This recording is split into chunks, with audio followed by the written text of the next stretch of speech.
नमस्कार दोस्तों। आपके अपने परिवार आरडब्ल्यू सिविल सर्विसेज पर आपका बहुत बहुत स्वागत है। मित्रों, आशा करता हूं कि आप सभी अच्छे होंगे, बढ़िया होंगे, खुशहाल होंगे और जहां भी होंगे एकदम बेहतरीन होंगे। मैं बात करूं तो शाम के बज चुके हैं 7 और आप सभी को पता है कि 7 बजे एक बहुत बेहतरीन हमारी, ठीक है ना, यूपी आरओ बोले तो समीक्षा अधिकारी एवं सहायक समीक्षा अधिकारी, ठीक है ना, जो आपका एग्जाम 22 दिसंबर को होना सुनिश्चित है, उसे देखते हुए हमारा परिवार लेकर आया है क्या सर जी, क्रैश कोर्स सुपर 60 सीरीज। और जैसे कि आप शाम 7 बजे से कंटिन्यू कर ही रहे हैं, और आज मैं बात करूं तो टॉपिक हमारा चल रहा है शिक्षा व्यवस्था, शोध संस्थाएं एवं संग्रहालय। एक और इसमें रह जाएंगे बस संग्रहालय, और बाकी तो ये समाप्ति की तरफ ही हम चल पड़े हैं। ठीक है, इस टॉपिक के फिर आते रहेंगे, फिर तो छोटे छोटे से टॉपिक हैं जिन्हें हम करते चलेंगे। चलो बहुत बढ़िया। तो उत्तम चतुर्वेदी जी सादर प्रणाम। भैया जी जय श्री सीताराम, आपकी स्वीकार होगी। ठीक है, नमिता भारद्वाज जी हैं, रुचि यादव, तो सभी हमारे साथ मैं देखूं तो जुड़ी चुके हैं, और जो ना जुड़े हैं वो भी जुड़ जाएंगे। अपने मित्रों को बता देंगे कि भैया कहाँ जो है भटके पड़े हो, इधर आ जाओ, क्योंकि क्लास आपकी चली हुई। यार यूपी स्पेशल की यदि मैं बात करूं तो उत्तर प्रदेश की जितनी भर भी परीक्षाएं हैं तो सभी के लिए ये कारगर सिद्ध होने वाली है। तो एक बार जल्दी से सभी के सभी मुझे थंब का निशान लगाकर यहाँ पर अवगत करा देंगे कि सर जी अब हम रेडी हैं और ये क्लास स्टार्ट की जाए। तो एक बार जल्दी से सभी के सभी मुझे बता पा रहे होंगे, और यहाँ बताते भी हुए सर अब हम रेडी और क्लास की जाए स्टार्ट। ठीक है, चलो। तो शिक्षा व्यवस्था मैंने विश्वविद्यालय वगैरह करवाए, और आज जो होगा शिक्षा से संबंधित योजना। थोड़ा सा एक और मैं बात बताता चलूं कि मैं जो है, क्योंकि योजनाएं हैं टाइम लग जाएगा ज्यादा, तो इसलिए आज टाइपिंग मतलब कि पीडीएफ के माध्यम से मैं करा दूंगा। वैसे तो याद हैं, और उम्मीद रहेगी कि आप एक एक क्वेश्चन को बड़ी ही सुंदरता के साथ करते भी चल पा रहे होंगे। ठीक है, चलो। एजुकेशन से संबंधित योजनाओं की बात है, और जन कितनी बार पूछा गया एक सर्व शिक्षा अभियान। कौन से अभियान की बात आ जाती है यहाँ पर? बात आ जाती है सर जी सर्व शिक्षा अभियान। मैं बात करूं कि सर्व शिक्षा अभियान की जो शुरुआत है वो कब हुई, तो 2001-2002 में। कौन से अभियान की बात होगी सर जी? सर्व शिक्षा अभियान, एकदम राइट आप बता पा रहे होंगे कि सर्व शिक्षा अभियान की जो स्टार्टिंग है वो 2001-2002 में होती है। ठीक है, चलो। मैं बात करूं मुख्य उद्देश्य क्या है, तो सभी बच्चों का विद्यालयों में नामांकन, सामाजिक तथा जेंडर असमानता को समाप्त करना। मतलब कि सर्व शिक्षा अभियान, सब पढ़ें सब बढ़ें। जो समाज में जो सामाजिक जो असमानता फैली हुई है, जो जेंडर में बात करूं तो लड़का लड़की में जो भेदभाव है उसे समाप्त करने के लिए, और सभी बच्चों का विद्यालय में नामांकन करने के उद्देश्य से वर्ष 2001-2 में एक अभियान स्टार्ट किया जाता है, और जिसका नाम होगा मेरे भैया सर्व शिक्षा अभियान। कौन सा अभियान? सर्व शिक्षा अभियान। जहां तक है ये अभियान आपके कंप्लीट हुआ होगा, इसी के साथ आगे चलेंगे। अब सर्व शिक्षा अभियान के अंतर्गत क्या क्या है ये पूछ लिया जाता है कि इसके अंतर्गत क्या क्या बातें हैं। तो मैं बात करूं 6 से 14 वर्ष तक के जो बच्चे हैं 2005 तक 100% नामांकन कराने के उद्देश्य से, या इसके अंतर्गत ये बात की गई है कि 6 से 14 वर्ष तक के जितने भर भी बच्चे हैं उन्हें 2005 तक 100% मतलब कि 100% नामांकन कराना। एक बात, 2007 तक कक्षा 5, मतलब कि 2007 तक कक्षा 5 तक व 2010 तक कक्षा 8 तक की शिक्षा पूरी कराने तथा इस स्तर पर बालक बालिकाओं के भेद को समाप्त करने का लक्ष्य भी रखा गया है। मैं बात करूं 2007 तक कौन से वर्ष तक की बात होगी? तो 2007 तक कक्षा 5 और 2010 तक कक्षा 8 तक की शिक्षा पूरी कराने और इस स्तर पर बालक बालिका के भेद को समाप्त करने का लक्ष्य भी यहां पर रखा गया है। ये भी क्वेश्चन मोस्ट इंपोर्टेंट होगा। तो मैं बात करूं, सर्व शिक्षा अभियान की शुरुआत 2001-2002 में की जाती है। आगे चलेंगे। एक आता है सर जी कस्तूरबा गांधी बालिका विद्यालय योजना। इतना इंपोर्टेंट होगा वो भी और ये भी कि हर बार हमसे परीक्षा में पूछे जाते हैं। मैं बात किसकी करूं? तो आप बताएंगे सर जी कस्तूरबा बालिका विद्यालय योजना की बात होगी, जिसकी शुरुआत कब हो जाती है मेरे भैया? 2004 में। क्वेश्चन पूछा जाता है कि कस्तूरबा गांधी बालिका विद्यालय योजना की शुरुआत कब हुई? बहुत बढ़िया, तो सभी बहुत बेहतरीन तरीके से जवाब भी चल रहे हैं, गलत सलत भी दे रहे हैं, सही भी दे रहे हैं। तो शुरुआत की बात होती है तो 2004 आप करेंगे। इसका उद्देश्य क्या है? वंचित और अल्पसंख्यक समुदायों की बालिकाओं की गुणवत्तापूर्ण शिक्षा प्रदान करना इसका उद्देश्य है।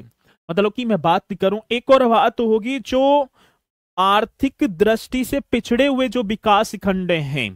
कैसी दृष्टि की बात होगी सर? आर्थिक दृष्टि से पिछड़े हुए विकास खंडों की वंचित और अल्पसंख्यक समुदायों की जो बालिका जो बच्ची हैं उनको गुणवत्तापूर्ण शिक्षा प्रदान करना इसका उद्देश्य होगा। और शिक्षा का स्तर क्या होगा सर जी? शिक्षा का स्तर होगा कक्षा 6 से 12 तक की लड़कियों को आवासीय शिक्षा प्रदान, मतलब कि हॉस्टल। आपने देखा भी होगा कस्तूरबा बालिका विद्यालय योजना, उसी में बच्ची पढ़ती हैं कक्षा 6 से और कक्षा 12 तक ही आप बताएंगे जो आवासीय शिक्षा प्रदान करती है। तो जहां तक है पॉइंट आपकी समझ में आ रहा होगा, कस्तूरबा गांधी बालिका विद्यालय योजना। चलो अब इसमें समुदाय कौन कौन से होंगे सर? अनुसूचित जाति मैं बोलूं एससी शेड्यूल कास्ट, अनुसूचित जनजाति में बोलूं शेड्यूल ट्राइब्स, तथा अन्य पिछड़ा वर्ग बोला जाए तो ओबीसी, और अल्पसंख्यक समुदाय की लड़कियां इसके पात्र होंगी। मैं बात करूं कौन कौन इस जो है योजना की लाभार्थी बच्ची होंगी, तो अनुसूचित जाति, अनुसूचित जनजाति, अन्य पिछड़ा वर्ग जो ओबीसी बोले, और जी के आपका अल्पसंख्यक समुदाय की जो बिटियां हैं जो लड़कियां हैं वो इसकी पात्र होंगी। अब मैं बात करूं, आ जाता है क्वेश्चन। क्या क्वेश्चन पूछा जाता है कि कस्तूरबा बालिका विद्यालय योजना के तहत राज्य सरकार व केंद्र सरकार, या पहले ऐसे आ जाए कि केंद्र सरकार व राज्य सरकार की वित्तीय भागीदारी कितनी है? तो आप बताएंगे सर 60:40 के अनुपात में है। कितना होगा तो आप बता देंगे सर जी। इसकी भागीदारी हमसे पूछी जाए तो हम यहां पर एकदम जवाब देंगे 60:40 के अनुपात में। आगे बात समझ में, तो ये होगा आपका कस्तूरबा गांधी बालिका विद्यालय योजना। और क्वेश्चन बहुत बार ऐसे पूछे जाते हैं और आपने भी पढ़े होंगे। ठीक है, चलो आगे चलेंगे अगले क्वेश्चन की तरफ। ऑपरेशन ब्लैक बोर्ड तीसरा जो ठीक है ना योजना होगी, तो मैं बात करूं ऑपरेशन ब्लैक बोर्ड। ठीक है, चलो एक बार देखें, इतना मैं पानी पी लूं।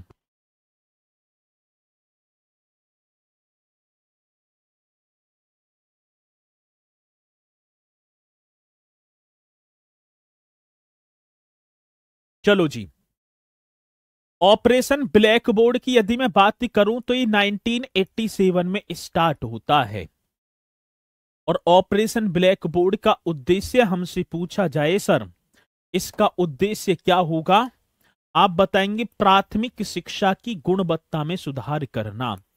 ये ऑब्जेक्ट होगा, ये उद्देश्य होगा, जो प्राथमिक शिक्षा की जो गुणवत्ता है कौन सी? तो हम बात करें सर जी प्राथमिक शिक्षा की गुणवत्ता में सुधार करना। प्राथमिक विद्यालय के प्रति बच्चों को आकर्षित करने के लिए हर एक प्राथमिक विद्यालय को पढ़ाई लिखाई एवं खेल कूद संबंधी जो सामग्रियां हैं उनको प्रदत्त करना इस ऑपरेशन का मुख्य उद्देश्य था।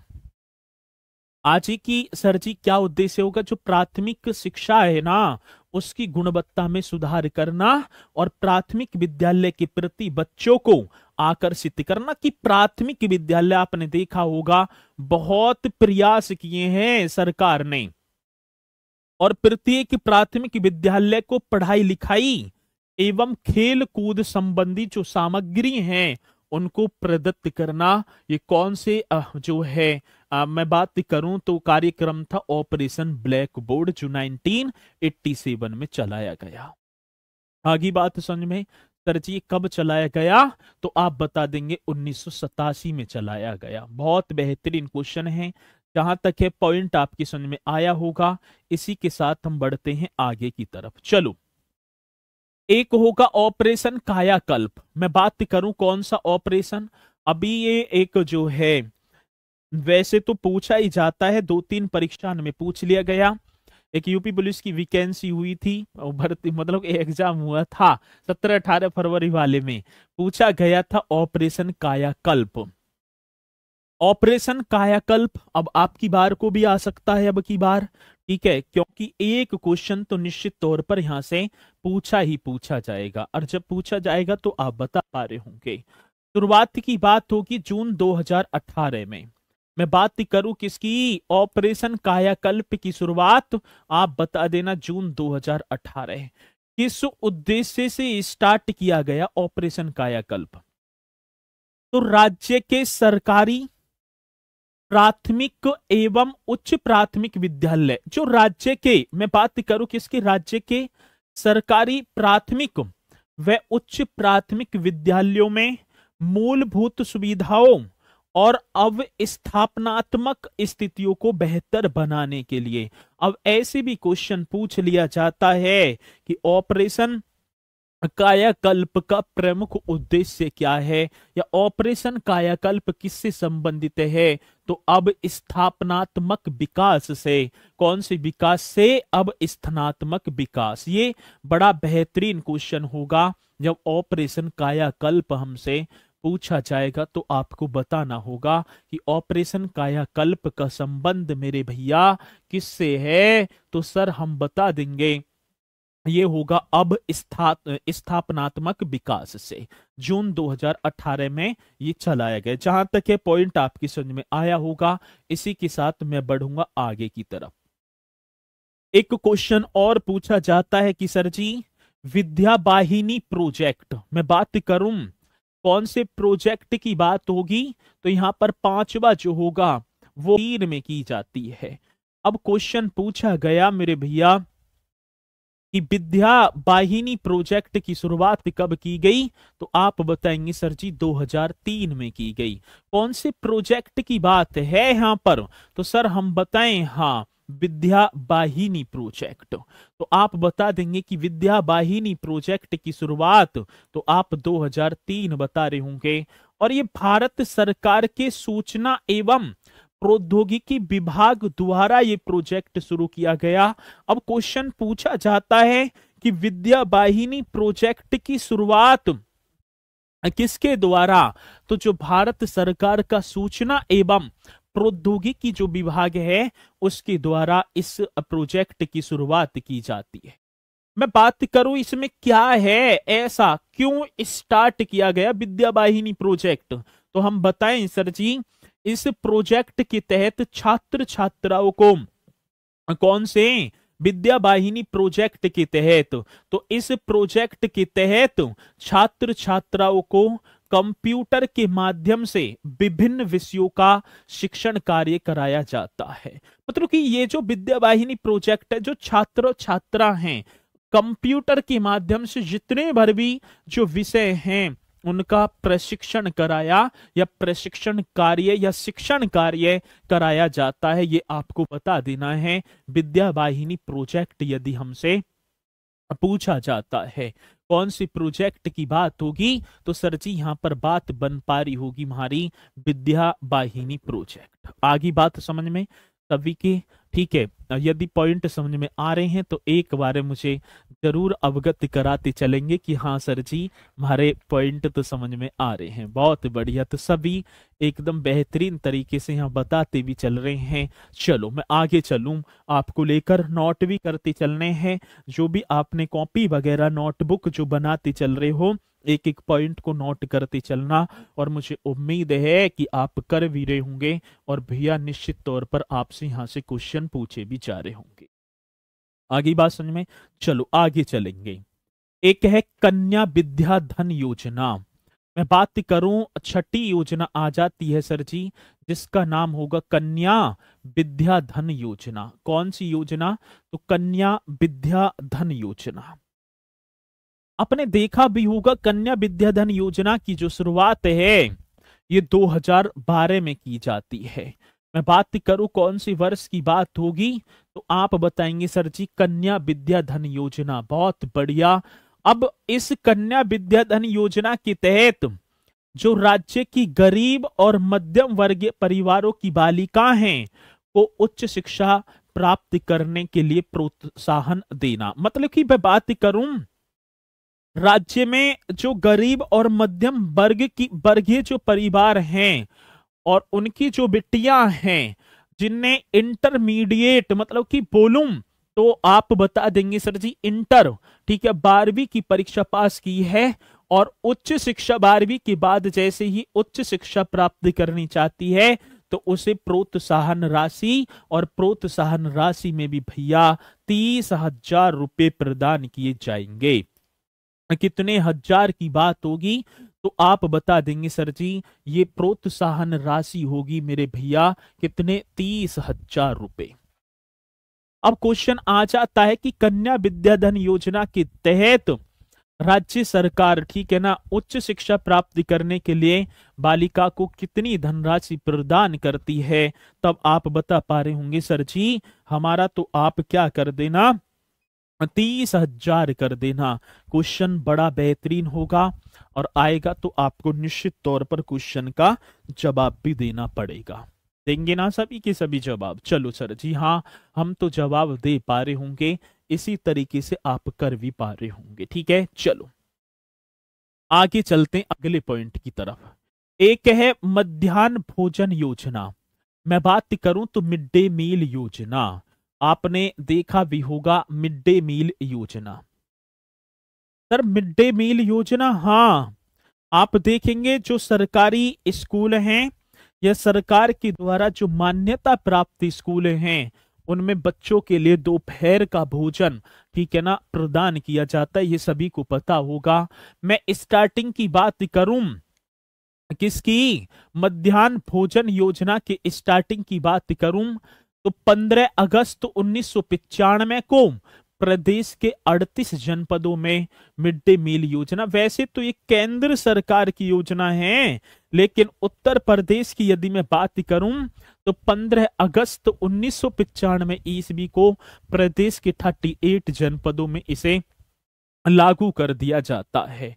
कब की बात होगी सर? 15 अगस्त 1995 को प्रदेश के कितने 38 जनपदों में। और मैं बात करूं जैसे ही अगला वर्ष आया 1996 में तो प्रदेश के सभी जनपदों में इसे लागू कर दिया गया। आज यदि मैं बात करूं कि प्रदेश के भैया मतलब कि 75 जो जनपद हैं, 75 जनपदों में सुचारू रूप से चलाई जा रही है मध्याह्न भोजन योजना। राज्य के सरकारी या सरकार से सहायता प्राप्त प्राथमिक विद्यालयों में बच्चों के पोषाहार सहायता संबंधी इस योजना को शुरू किया गया। मैं बात करूं राज्य की सरकारी है, इसकी बात है सर, राज्य की सरकारी या सरकार से सहायता प्राप्त, ऐसे बताएंगे सर जी, राज्य के क्या होंगे, सरकारी या सरकार से सहायता प्राप्त प्राथमिक विद्यालयों में बच्चों के पोषाहार सहायता संबंधी इस योजना को स्टार्ट किया गया। ये क्वेश्चन आप बता देना, यदि आए तो हम निश्चित तौर पर क्वेश्चन का जवाब दे पा रहे होंगे। आगे बात समझ में सभी के? चलो अब इसमें क्या क्या है उद्देश्य, किस उद्देश्य से प्रारंभ की गई है तो प्राथमिक शिक्षा में बच्चों के नामांकन में वृद्धि करना। जो प्राथमिक जो प्राइमरी एजुकेशन है इसमें जो बच्चों के जो नामांकन है, बच्चों की ज्यादा से ज्यादा एडमिशन हो, इसके लिए वृद्धि करना इसका उद्देश्य था। यदि मैं बात करूं उद्देश्य की, तो प्राथमिक शिक्षा में बच्चों के नामांकन में वृद्धि करना। दूसरी बात, बच्चों को स्कूल में बनाए रखना, इस बहाने बैठे रहें, और उनकी उपस्थिति को बढ़ाकर प्राथमिक शिक्षा में सर्वसुलभीकरण को प्रोत्साहन देना। कहने का मतलब उनकी उपस्थिति बढ़ाना है और जो प्राथमिक शिक्षा है उसको सर्व और सुलभ को प्रोत्साहन देना इस योजना का उद्देश्य था। तो पहली बात, प्राथमिक शिक्षा में बच्चों के नामांकन में वृद्धि करना एक उद्देश्य है। बच्चों को स्कूल में बनाए रखना और उनकी उपस्थिति को बढ़ाकर प्राथमिक शिक्षा में सर्व सुलभीकरण को प्रोत्साहन देना इस योजना का क्या है मेरे भैया, उद्देश्य था। अब मैं बात करूं, जब ये योजना 15 अगस्त 1995 को स्टार्ट हुई, तो इसमें प्रति एक बच्चे को माह में 3 किलोग्राम खाद्यान्न, बोले तो गेहूं और चावल दिया जाता था। जब ये योजना मतलब कि 15 अगस्त 1995 को तो स्टार्ट हो जाती है, कि अगस्त की बात होगी सर, 15 अगस्त 1995 को जब ये योजना स्टार्ट हुई, तो प्रति एक बच्चे को माह में, मतलब कि प्रति एक बच्चे को जो जिसका एडमिशन है, ऐसे ना कि घर वाले इनको भी, प्रत्येक बच्चे को माह में 3 किलोग्राम क्या मिलेगा, गेहूं या चावल दिया जाता था। ये एकदम बेहतरीन क्वेश्चन है। अब क्या होता है, ये कर दिया समाप्त। 1 सितंबर 2004 से पका पकाया भोजन दिया जाता है। मैं बात करूं मिड डे मील कार्यक्रम या योजना के तहत किस वर्ष से, ठीक है ना, जो है प्राथमिक जो शिक्षा जो प्राप्त करने वाले बच्चे हैं उन्हें पका पकाया भोजन दिया जाता है 1 सितंबर 2004। आप एकदम राइट कर पा रहे होंगे। क्या सितंबर की बात होगी तो मेरे भैया 1 सितंबर 2004 आप कर देना। और दूसरी बात, 11वीं पंचवर्षीय योजना में इसे उच्च प्राथमिक विद्यालयों में भी लागू कर दिया गया। कैवी पंचवर्षीय योजना, 11वीं। मैं बात करूं 11वीं पंचवर्षीय योजना में इसे उच्च प्राथमिक विद्यालयों में भी शुरू कर दिया गया। ये भी आप लिख देंगे, कौन सी सर जी, 11वीं पंचवर्षीय योजना। अब मैं बात करूं 2021 में इस योजना का नाम बदला और नाम बदलकर पीएम पोषण योजना कर दिया गया। आज मैं बात करूं, ठीक है ना, मिड डे मील योजना का नाम बदलकर क्या कर दिया गया, पीएम पोषण स्कीम बोल दें या योजना हम बोल दें, और वर्ष पूछा जाए तो सर जी हम 2021 करेंगे। कौन सी वर्ष की बात होगी, तो 2021 एकदम राइट आंसर आपने बताया। इसी के साथ आगे बढ़ेंगे। एक है व्यावसायिक शिक्षा योजना। कौन सी व्यावसायिक शिक्षा योजना, आप बता पा रहे होंगे इस तरीके से। इस व्यावसायिक शिक्षा योजना की शुरुआत की मैं बात करूं 1989-90 में इस योजना की शुरुआत की जाती है। मैं बात कर पा रहा हूं व्यावसायिक शिक्षा योजना। इस शिक्षा योजना की शुरुआत यदि हमसे पूछी जाए तो हम बताएंगे भैया इस योजना की शुरुआत 1989-90 में। अब व्यावसायिक शिक्षा योजना के तहत कक्षा 11 व 12 के छात्रों एवं छात्राओं को तकनीकी एवं रोजगार परक शिक्षा दी जाती है। इस योजना के तहत मैं बात करूं कक्षा 11 व कक्षा 12 के छात्रों एवं छात्राओं को तकनीकी एवं रोजगार परक शिक्षा दी जाती है। ये भी आप बता पा रहे होंगे। यदि क्वेश्चन आएगा तो हम निश्चित तौर पर बताएंगे कि व्यावसायिक शिक्षा योजना की शुरुआत कब होती है, तो आप बता देना 1989-90 में। एक है राष्ट्रीय माध्यमिक शिक्षा अभियान। नौबा बहुत इंपोर्टेंट है कि राष्ट्रीय माध्यमिक शिक्षा अभियान की शुरुआत आप बता देंगे सर 2009 में हो जाती है। कौन सी योजना की बात है, तो यहां पर राष्ट्रीय माध्यमिक शिक्षा योजना मैं बात कर पा रहूंगा। कौन सी योजना की बात होगी, तो राष्ट्रीय माध्यमिक शिक्षा योजना। इसमें है क्या, 14 से 18 वर्ष तक के जो बच्चों को गुणवत्ता परक शिक्षा प्रदान करने हेतु केंद्र व राज्य सरकार के सहयोग से इस योजना को स्टार्ट किया गया। राष्ट्रीय माध्यमिक शिक्षा अभियान को किसके सहयोग से? केंद्र व राज्य सरकार दोनों, और 14 से 18 वर्ष तक के जो बच्चे हैं उन्हें गुणवत्ता परक शिक्षा प्रदान करने के लिए। ठीक है, आगे बात समझ में? हाँ, तो कैसी शिक्षा की बात होगी सर जी? गुणवत्तापूर्ण, ऐसे आप बता देंगे। चलो, 2017 तक सभी को माध्यमिक स्तर की शिक्षा सुलभ कराने और वर्ष 2020 तक माध्यमिक शिक्षा की ड्रॉप आउट दर को शून्य करने का लक्ष्य निर्धारित किया गया इस योजना के, इस अभियान के तहत। तो आपको ये याद तो रख लेना है, और किस वर्ष, ये बहुत इंपॉर्टेंट है, 14 से 18 वर्ष के बच्चों को गुणवत्ता परक शिक्षा प्रदान करने व केंद्र व राज्य सरकार के सहयोग से इसे स्टार्ट किया गया। 17 तक सभी बच्चों को माध्यमिक स्तर की शिक्षा सुलभ कराने और वर्ष 2020 तक माध्यमिक शिक्षा की ड्रॉप आउट दर को शून्य करने का लक्ष्य निर्धारित किया गया। आगे बात समझ में सभी के, और मुझे उम्मीद है कि आपके पॉइंट एकदम जो है क्लियर हुआ होगा। अब चलते हैं आगे की तरफ। ये तो होगी आपकी एक और योजना होगी, एक नाम है पत्राचार शिक्षा संस्थान। कौन से पत्राचार शिक्षा संस्थान? ये कहाँ? तो आप बता देंगे सर जी, तो प्रयागराज में होगा। पत्राचार शिक्षा संस्थान की मैं बात करूं तो आप बता देना प्रयागराज, जिसकी शुरुआत 1980 में हो जाती है। पत्राचार, क्वेश्चन तो बड़ा बेहतरीन सा है सर जी। पत्राचार शिक्षा संस्थान का प्रयागराज, स्टार्टिंग 1980। इंटरमीडिएट की व्यक्तिगत परीक्षा हेतु पत्राचार के माध्यम से पाठ्य सामग्री उपलब्ध कराई जाती है इस शिक्षा संस्थान के तहत। इंटरमीडिएट की जो व्यक्तिगत जो परीक्षा होती है, उन पत्राचार के माध्यम से पाठ्य जो सामग्री है वो उपलब्ध कराई जाती हैं। तो इसे भी आप एकदम करेक्ट यहां पर बता देंगे। अब चलते हैं भैया, ये तो आपने कर लिए, और मुझे उम्मीद है कि यहां से भैया आपका क्वेश्चन बनेगा। अब बात आती है उत्तर प्रदेश में स्थित प्रमुख शोध संस्थान।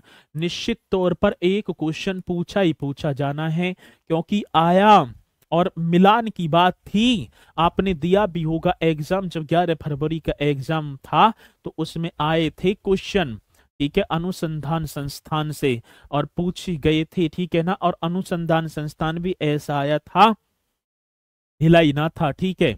अब मैंने वो सभी इसमें समाहित किए हैं, और मुझे उम्मीद है कि आप जो है क्वेश्चनों को बहुत ही ढंग से एकदम बेहतरीन तरीके से कर पा रहे होंगे। चलो जी, अब बात किसकी आती है सर जी? भारतीय विश्व विज्ञान अनुसंधान संस्थान। ये आप मुझे बताते चलेंगे कि सर भारतीय विश्व विज्ञान अनुसंधान संस्थान कहाँ स्थित है? तो मेरे भैया आप लखनऊ कर देना, और मुझे बताते भी चलो भैया कहाँ स्थित होगा। तो एकदम correct answer sir ji Lucknow होगा। क्या भारतीय विश्व विज्ञान अनुसंधान संस्थान? क्वेश्चन कई बार पूछा जा चुका है। मैं बात करूं सर जी, क्या होगा?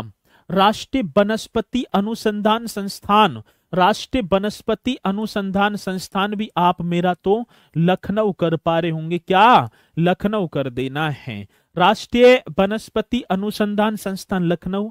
और केंद्रीय औषधि, देखो विश्व माने क्या हो गया? जहर। अब जहर कहाँ? लखनऊ। अब जब जहर हो गए लखनऊ में, तो औषधि भी कहाँ मिलेगी? लखनऊ में ही। तो केंद्रीय औषधि अनुसंधान संस्थान भी आप मेरे भैया क्या कर पा रहे होंगे? लखनऊ कर देंगे। आता है क्वेश्चन कि केंद्रीय औषधि अनुसंधान संस्थान कहाँ? लखनऊ में स्थित होगा। और मैं बात करूं राष्ट्रीय शर्करा संस्थान, चीनी की बात आई है। मैं बात करूं किसकी बात आई है? सर चीनी की बात आई है। तो मेरा तो आप कानपुर यहां पर एकदम करेक्ट कर देना। क्या सर जी? कानपुर कर देना। क्वेश्चन पूछा जाए, और ये क्वेश्चन अभी यूपी पुलिस में पूछा गया था, ठीक है। अभी कहां सर जी? अब मैं बात करूं तो अभी ये कौन सी परीक्षा में पूछा गया? तो यूपी पुलिस में क्वेश्चन आया था, राष्ट्रीय शर्करा संस्थान, ठीक है, Kanpur. Birbal Sahni Institute of Palaeosciences ये आपसे पूछा गया तो आप एकदम महारा तो लखनऊ करेंगे सर जी। यदि मैं बात करूं किसकी बात होगी तो Birbal Sahni Institute of Palaeosciences यदि आए क्वेश्चन तो आप इसका जवाब भी क्या बता पाएंगे सर महारा तो आप लखनऊ कर देना। नोट करते चलेंगे साथ के साथ एकदम बेहतरीन तरीके से और मुझे उम्मीद है कि आप करेंगे भी और यहां से क्वेश्चन भाई साहब पूछे भी जाएंगे। चलो आगे चलते हैं। भारतीय पशु चिकित्सा, ठीक है ना, वेटरनरी अनुसंधान संस्थान, भारतीय पशु चिकित्सा की बात आई तो आप इज्जत नगर, और इज्जत नगर की यदि मैं बात करूं तो मेरे भैया आप बरेली चले जाना, वो सूरमा नगरी, वो नाथ नगरी, वो बरेली जहां पर भारतीय पशु चिकित्सा अनुसंधान संस्थान स्थित है। कौन से अनुसंधान संस्थान की बात होगी तो सर भारतीय पशु चिकित्सा अनुसंधान संस्थान आप बता पा रहे होंगे। Indian institute of handloom technology, मैं बात करूं भारतीय हथकरघा, ठीक है ना, तकनीकी अनुसंधान संस्थान तो आप बता पा रहे होंगे। मेरा तो सर आप वाराणसी कर देना, क्या वाराणसी एकदम करेक्ट कर देना। Indian institute of handloom technology Varanasi में है, ठीक है। कहां वाराणसी, कितनी बार क्वेश्चन आया। और राष्ट्रीय कृषि वानिकी अनुसंधान केंद्र तो मेरे भैया आप झांसी कर देना, क्या झांसी एकदम करेक्ट आंसर होगा। आता है क्वेश्चन सर जी राष्ट्रीय कृषि वानिकी, मोस्ट इंपोर्टेंट है ये और वो क्वेश्चन है जो निश्चित तौर पर पूछे जाएंगे। भारतीय गन्ना अनुसंधान संस्थान तो सर आप मेरा लखनऊ कर देना, क्या लखनऊ। भारतीय गन्ना, कौन से भारतीय गन्ना अनुसंधान संस्थान हमसे पूछा जाए तो हम सर लखनऊ बता पा रहे होंगे। कौन सा लखनऊ, ईमानदारी के साथ सर जी मेरा आप लखनऊ कर देना। केंद्रीय पक्षी की बात है तो आप सर इज्जत नगर, और इज्जत नगर की यदि मैं बात कर पा रहा हूंगा तो आप बरेली कर देना सर जी। क्या कर पा रहे होंगे, बरेली एकदम करेक्ट आंसर होगा।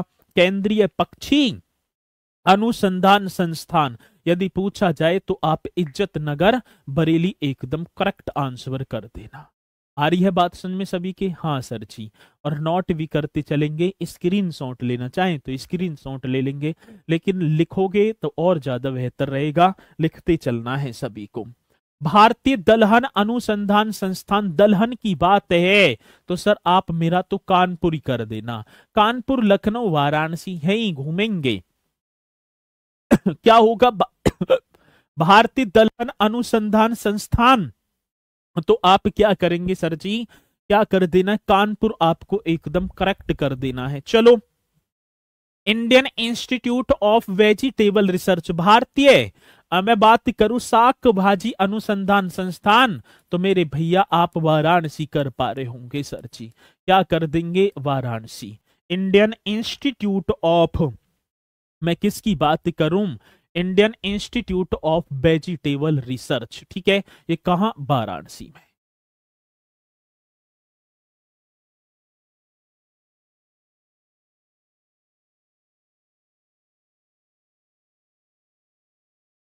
चलो जी, हो गए यहां तक।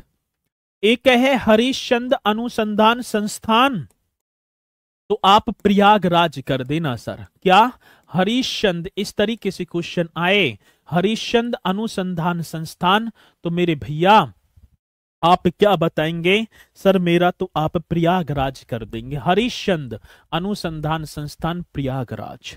केंद्रीय उपोष्ण बागवानी संस्थान, पूर्व नाम सेंट्रल मैंगो रिसर्च स्टेशन, आप सर लखनऊ कर पा रहे होंगे। यहाँ क्या, लखनऊ एकदम करेक्ट करना है।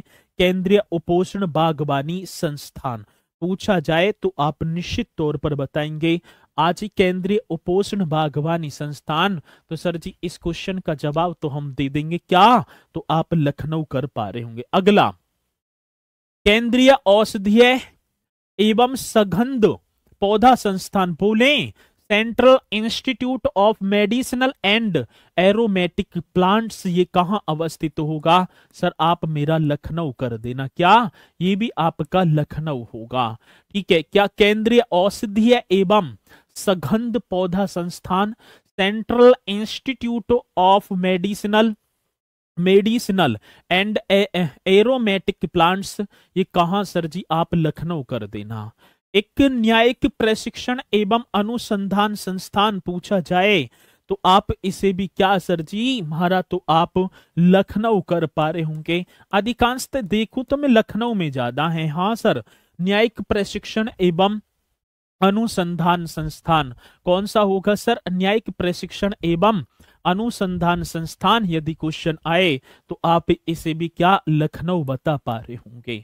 अनुसंधान अभिकल्प एवं मानक संगठन बोले तो रिसर्च डिजाइंस, ठीक है ना, एंड स्टैंडर्ड्स ऑर्गेनाइजेशन बोला जाएगा तो भारतीय रेल, कौन सी रेल की बात होगी? तो सर ये भी आपका लखनऊ में ही होगा। कहां पर होगा सर? मेरा आप लखनऊ कर पा रहे होंगे। क्या कर देना है सर जी? लखनऊ। अनुसंधान अभिकल्प एवं मानक संगठन, अनुसंधान अभिकल्प एवं मानक संगठन, Research Designs and Standards Organisation भारतीय रेल ये भी कहां आपका लखनऊ में ही होगा सर। क्या लखनऊ? अगला क्वेश्चन अब देखेंगे sir, national Bureau of Fish Genetic Resources ये भी क्वेश्चन बड़ा बेहतरीन होगा और इस क्वेश्चन का जवाब भी आपको लखनऊ ही बताना होगा। सर मेरा इसे भी आप लखनऊ कर देना, लखनऊ में ज्यादा है। चलो जी, National Bureau of Fish Genetic Resources ये कहां? सर आप हमारा लखनऊ कर देना, ईमानदारी के साथ कर देना sir ji, Lucknow. National Bureau of Fish Genetic Resources Lucknow, बहुत बढ़िया। चलो इस छोटे से को बता दूं, भारतीय चारा कर रखा, चारागाह एवं चारा अनुसंधान संस्थान, सर इसे तो हम बता देंगे, ये तो मेरा झांसी कर देना आप। क्या? झांसी। भारतीय चारागाह एवं चारा अनुसंधान संस्थान, सर मेरा झांसी कर देना। बहुत बेहतरीन क्वेश्चन है। Indian grain storage management and research institute, तो मेरे भैया आप इसका तो जवाब हापुड़ कर देना। क्या? इंडियन ग्रेन स्टोरेज, यदि बात किसकी आएगी तो बात तो होगी मेरे भैया रे इंडियन ग्रेन, ये क्वेश्चन आए Indian grain storage management and research institute, ठीक है ना, तो ये आप बता पा रहे होंगे सर ये हापुड़ होगा। ठीक है भाई, तो ये भी आप बता देना सर जी, हापुड़ एकदम करेक्ट। राष्ट्रीय सांस्कृतिक संपदा, मैं बात करूं किसकी बात है? राष्ट्रीय सांस्कृतिक संपदा संरक्षण अनुसंधानशाला, सर मेरा तो आप लखनऊ कर देना। क्या? लखनऊ एकदम करेक्ट आंसर होगा। राष्ट्रीय सांस्कृतिक संपदा संरक्षण अनुसंधानशाला लखनऊ, और केंद्रीय बकरी अनुसंधान संस्थान मखदूम, ये कहाँ है मखदूम? सर ये तो मथुरा में पड़ता है। कहां पड़ता है मेरे भैया? मथुरा एकदम करेक्ट आंसर होगा। केंद्रीय बकरी अनुसंधान संस्थान मखदूम, मथुरा। नोट कर लेंगे बढ़िया तरीके से। उम्मीद है कि आप करेंगे 100%।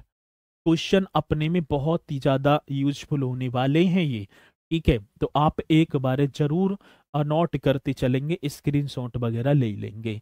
अब बात आती है नेशनल इंस्टीट्यूट ऑफ कैंसर, कितना बेहतरीन क्वेश्चन होगा।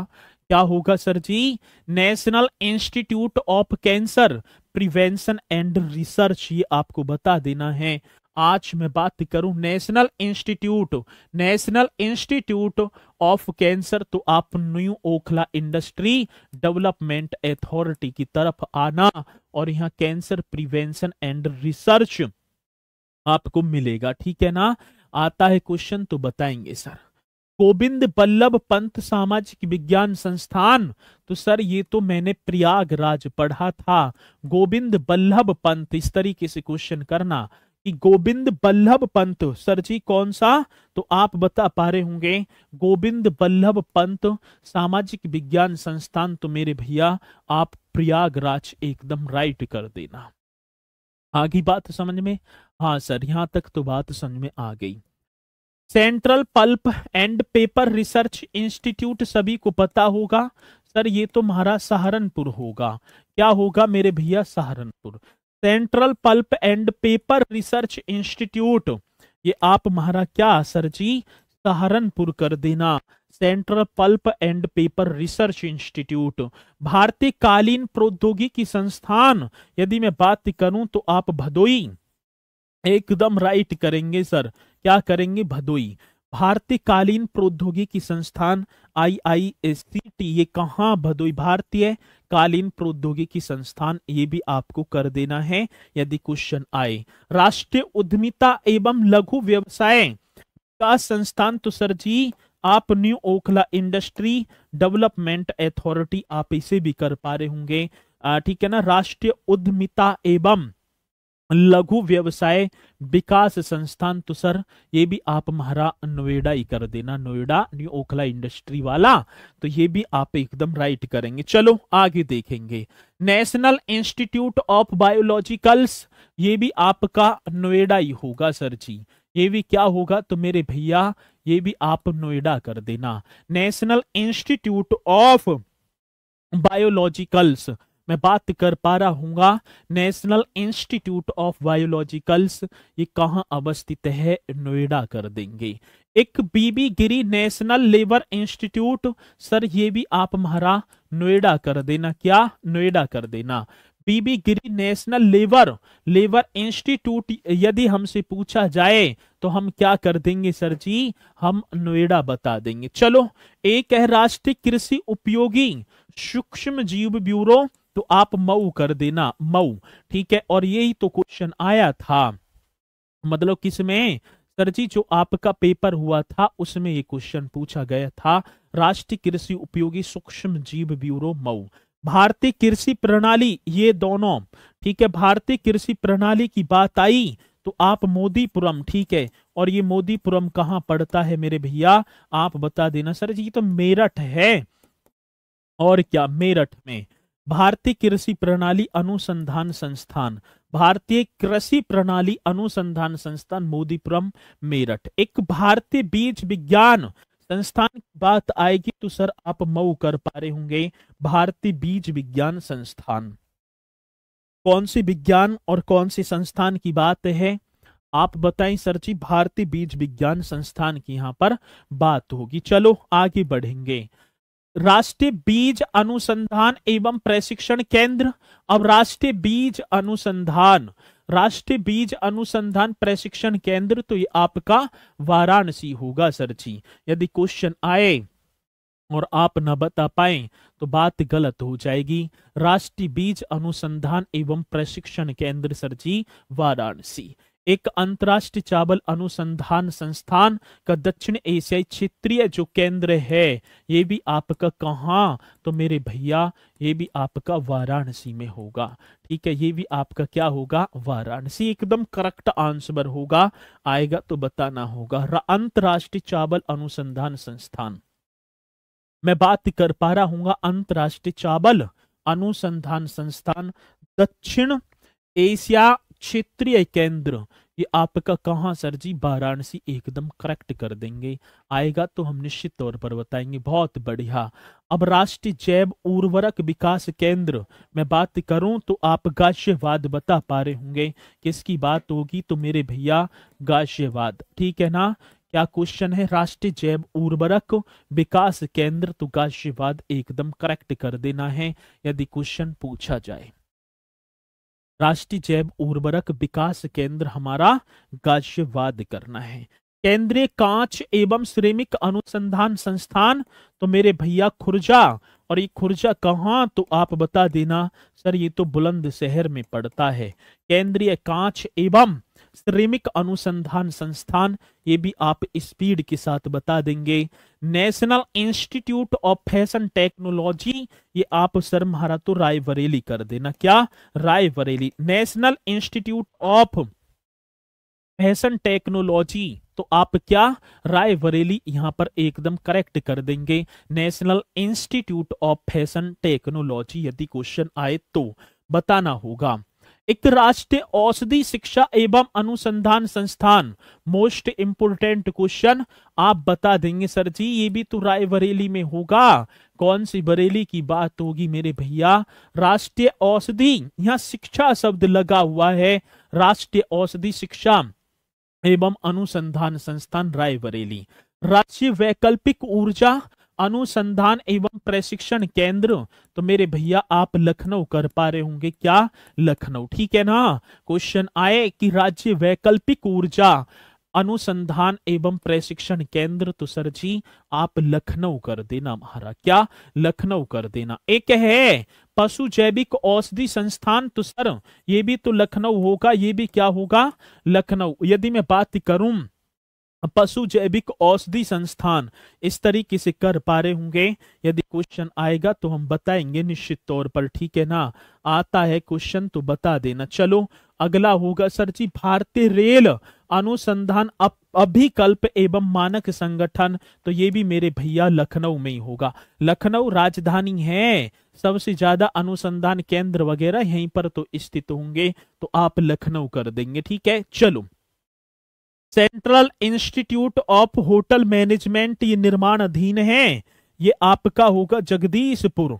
और ये जगदीशपुर कहाँ पड़ता है सर जी, अमेठी, आप यहाँ पर एकदम करेक्ट करेंगे अमेठी, ठीक है। ये भी आप कर पा रहे होंगे सर जी, क्या कर देना है जगदीशपुर, और जगदीशपुर कहाँ होगा तो आप अमेठी बता देना। चलो आगे चलेंगे। व्यापार सुविधा केंद्र एवं क्राफ्ट म्यूजियम, ये आप मेरे भैया वाराणसी एकदम करेक्ट कर देना, क्या वाराणसी, ठीक है। यदि क्वेश्चन आए व्यापार सुविधा केंद्र एवं क्राफ्ट म्यूजियम, यदि यहां पर बात आती है तो आप इसे भी क्या बता पा रहे होंगे सर मेरा वाराणसी कर देना। राष्ट्रीय खाद्य प्रयोगशाला, तो सर आप हमारा गाजियाबाद कर देना, क्या गाजियाबाद एकदम करेक्ट आंसर होगा। मैं बात करूं राष्ट्रीय खाद्य प्रयोगशाला की बात होगी, राष्ट्रीय हाँ खाद्य प्रयोगशाला गाजियाबाद, ठीक है। कन्हैयालाल माणिकलाल केंद्रीय हिंदी संस्थान, आप आगरा कर देना सर जी, कन्हैयालाल माणिकलाल। और नेशनल पैराशूट ट्रेनिंग कॉलेज, ये भी आपका क्या होगा आगरा। अब ये होंगे आपके अनुसंधान संस्थान केंद्र। कौन सी सर जी, अनुसंधान संस्थान केंद्र, जो कि हमारी परीक्षा की दृष्टि से बहुत ही ज्यादा इंपोर्टेंट होने वाले हैं, ठीक है। और कल मैं किसी काम से जो है जाऊंगा भैया, तो कल आपकी शायद मुश्किल ही है, क्लास ना हो पाएगी। तो कल की जो क्लास है हम कर पा रहे होंगे सैटरडे को, ठीक है, क्योंकि सैटरडे ऑफ रहता है, हम अब की ऑफ ना करेंगे तो सैटरडे को हम इस क्लास को कर पा रहे होंगे, कल वाली को, ठीक है। तो अपनी तैयारी को बढ़िया तरीके से बनाए रखना। उम्मीद है कि आप सभी अच्छे होंगे, बढ़िया होंगे, स्वस्थ होंगे, ठीक है ना। तो बेहतरीन तरीके से आप अपनी तैयारी को करेंगे। इसी के साथ मैं अपनी वाणी को दे पा रहा हूँ विराम, तो सभी बोलेंगे सर जी जय हिंद, जय भारत।